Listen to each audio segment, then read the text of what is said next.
এখন বাজে রাত 8টা। তো এখন থেকে আমার ব্লগটা আজকে আমি স্টার্ট করছি। তো আজকে যাচ্ছি একটা রিসেপশনে। তো দেখো এখানে বুনু লেহেঙ্গা পরছে, ওকে কত সুন্দর লাগছে, তাই ওকে একটু ভিডিও করে নিলাম।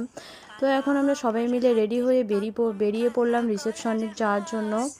তো এখানে আমরা রাস্তা পর্যন্ত হেঁটে হেঁটে আসছিলাম। তো দেখো এখানে আমরা অটোতে উঠে পড়লাম। তো বুনুকে এখানে হাই করতে বললাম, ও হাই করলো একটু। তো দেখো আমরা পৌঁছে গেলাম। তো পৌঁছে অটো থেকে নেমে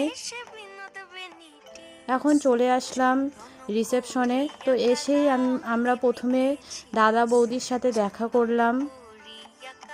তো তারপর আসলাম এদিকে একটু স্টার্টারে এদিকে। তো এসে দেখলাম এরা খাওয়া দাওয়া স্টার্ট করে দিয়েছে, তারপর আমিও চলে গেলাম।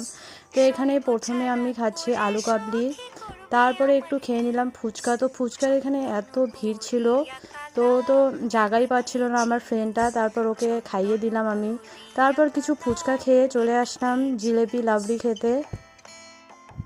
তারপর কিছুক্ষণ পর কফি খেয়ে এখন চলে যাচ্ছি মেন কোর্সের দিকে। তো দেখো এখানে এসে দেখি প্রচুর ভিড়। তো এখানে তো আমরা জায়গাই পাইনি। তারপর দেখলাম একটু ডান্স প্রোগ্রাম হচ্ছে।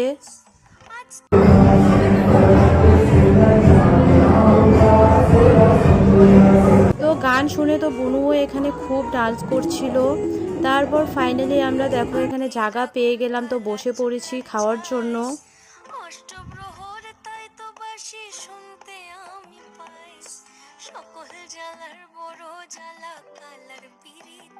তো অনেকক্ষণ বসে থাকার পর আমাদেরকে দিয়ে দিল ভাত, ডাল, স্যালাড আর বেগুনি। তো আমি লেবু চিপে একটু ভেজ ডালটা দিয়ে খেয়ে দেখলাম, খুব টেস্টি হয়েছে।